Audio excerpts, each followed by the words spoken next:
Hello everyone, welcome to Believers IAS Academy. In this video, we will look at the topic Naga Peace Process. So why is this important right now? Because there has been a news article which says that parts of Manipur and Nagaland has been shut down on Tuesday to protest against the lack of progress in the Naga Peace Process. So we will look at the Naga Peace Process in a much detailed manner. So before that, we need to know in a better manner that who are Nagas. So when we generally hear the term Nagas, what we think is that it's a tribal group, but actually it is not a single tribe.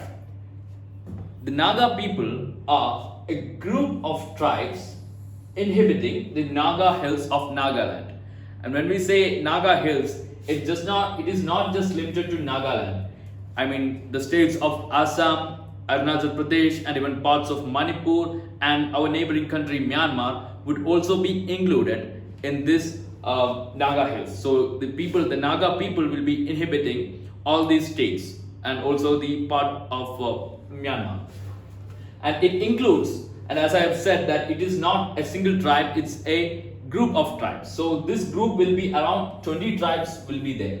And the major ones among them are Konyaks, Ayos, Tagluks, Tangkuls, Semas and Angamis.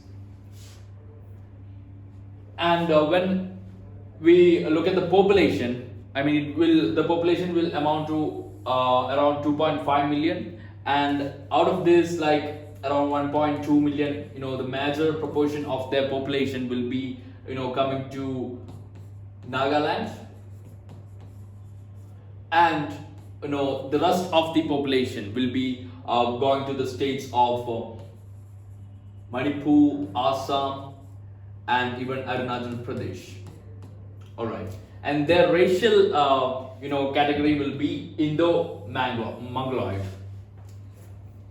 So when we say here, you can see it in the map that the majority of the population will be coming under Nagaland, and here that you see the parts of Assam and Manipur and Arunachal Pradesh. When you look at the ratio of population, the amount that is in Arunachal Pradesh will be very much less compared to the other states, and also the part of Burma, or now it is called as Myanmar. So this is where their population is residing at. This is where the extent of Naga hills is going through. Alright, so we will look at Naga insurgency. So the Naga peace process has come because of as an after effect of the Naga insurgency, which has been following since the time of our independence, even before the independence. They has been making claims for a separate state, and after independence, although they were included as part of India, they were having claims for, they wanted to set up a sovereign state for themselves. So Naga insurgency, the beginning of Naga insurgency can be traced back to 1881 when Naga hills became part of British India, and in 1918 was when the Naga club was formed. So when this club was formed, there has been a sense of Naga nationalism that has been developed among their population, and the club metamorphosed into the Naga National Council in 1946. So this club later came to be known as the Naga National Council, and it was set up in 1946. And under the leadership of Angami Sabu Fizo, so he is a little bit more extremist when it comes to the sovereignty of Nagaland or the Naga people, and he became the Naga National Council's head, and under him the NNC declared independence on 14th August 1947. That is one day before our independence. The NNC declared that Nagaland has become an independent sovereign state. And following this, in 1950, they said that they are going to conduct a referendum. Actually, the Indian government condemned all these activities, the conducting of referendum or declaring of independence. They actually condemned this because it was against the state's policy, right? And according to this referendum, what the NNC claims is that 99.9% of Naga people wish to have a separate sovereign state, and this sovereign state, as you can see, will be having the territory up to this extent. I mean, parts of Arunachal Pradesh, Assam, Manipur, and Myanmar. I mean, when you say that time, it was known as Northeast Frontier, not Arunachal Pradesh. And but the Indian government actually was against this, and they said that there was not much data which suggests the authenticity of this referendum. That the claim that 99.9% of Naga people would like to have a sovereign state has not been supported by proper data. And in 1952, FISO formed the underground Naga federal government and the Naga federal army. And in the following years, the insurgency, I mean the attacks on the running a parallel government and attacks on security forces and everything intensified after this. And it was in 1956 that the Naga Hills districts was declared as disturbed area. So the Indian government declared this area as disturbed area and placed it under the control of the Indian Army. And in the following year, that is 2 years later in 1958, the Armed Forces Special Provision Act, the Armed Forces Special Powers Act came into existence. And as a result, the armed forces are going to have unlimited powers in their hand. And this was followed by a lot of human rights violations, and this act was actually very much criticized for human rights violation, and a lot of bloodshed and violence followed this. And it was in 1963 that Nagaland achieved statehood. So after achieving statehood, I mean, in the initial time there were very less number of states in Northeast, like it was Assam, most part of it, and then Northeast Frontier Agency, so that was it. So now in 1963, since they achieved statehood, and also government has special provisions like Article 371, which gives special provisions to states in order to protect their identity, cultural identity, their interest, because of the large number of tribal populations and all. So different states has been given special provisions under Article 371. So as a result, the support, I mean the resistance that the Naga people were putting forward actually reduced, because a lot of issues were solved. But and also in 1975 we had a Shillong Accord between the Indian government and the NNC, and as a result, the NNC and the NFG were ready to lay down their weapons. But like a 140 member unit that was present in China at that time, under the leadership of Mr. Muya, actually resisted this. They refused the Shillong Accord, and then they formed the National Socialist Council of Nagaland in 1980. And from there onwards, the insurgency again intensified. And in 1988, this so-formed National Socialist Council of Nagaland was split into two, that is NSCN Isaac Muya and NSCN K Kaplan. So what are the demands that are put forward by the resistance?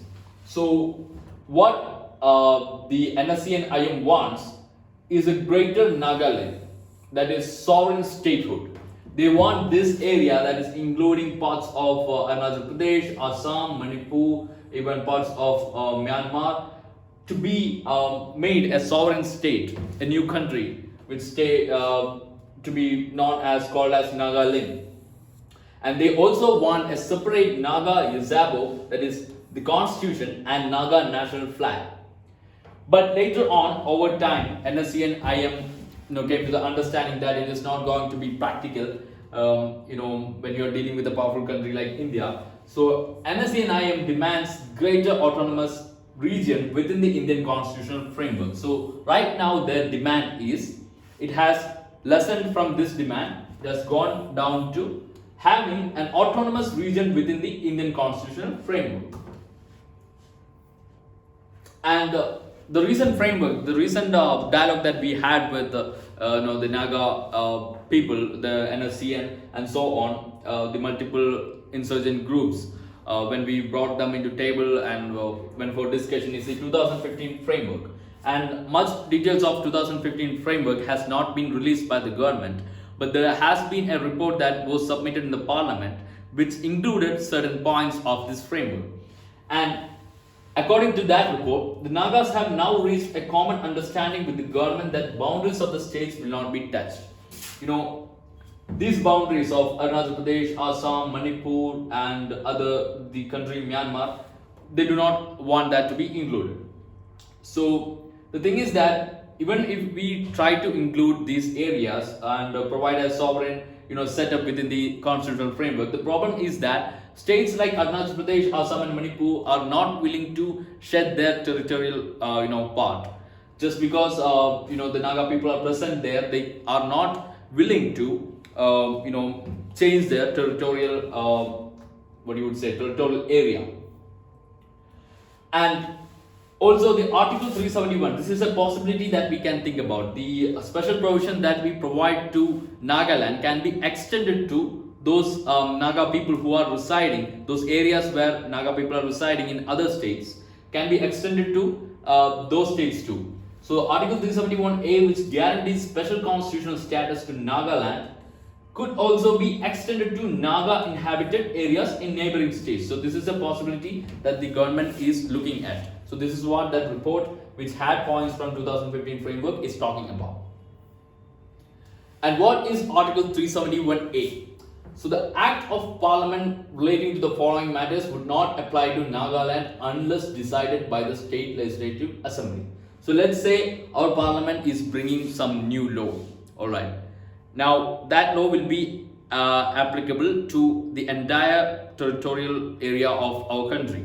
But Article 371 of the 371A of the Constitution states that whatever law has been passed will not apply to Nagaland unless the State Legislative Assembly, that is State Legislative Assembly of Nagaland, decides. So which are those matters? Naga customary law and procedure. It should not affect that law made by Parliament should not affect the should not be in conflict with the Naga customary law and procedure. Religious or social practices of the Nagas. Administration of civil and criminal justice involving decisions according to Naga customary law, and ownership and transfer of land and its resources.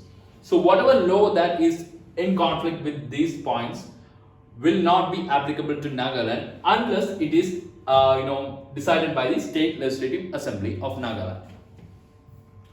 So what can we do? What can we do in the future to deal with the Naga issue?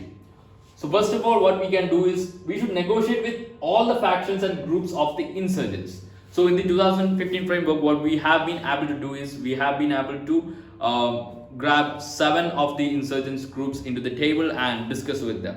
But NSC and Kaplan, whose cadres are reported to be inside Myanmar, is still outside the formal process. So it is much better if we are including all of them, into the discussion, so that all of the needs are met and the insurgency does not continue. And the cultural, historical and territorial extent must be taken into consideration.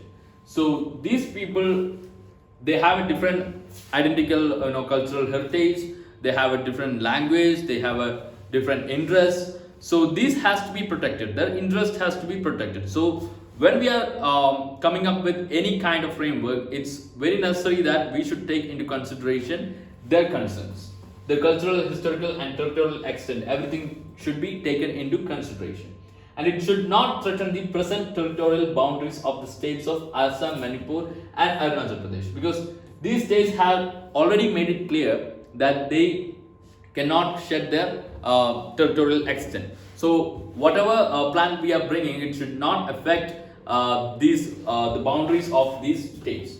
And we should give greater autonomy for the Naga inhabited areas in these states, which would encompass separate budget allocation for the Naga inhabited areas with regard to their cultural and developmental issues. So we cannot change the borders of these neighboring states or the other country, but what we can do is we can extend the rights, the protection that our constitutional framework is providing to those areas where these people are residing.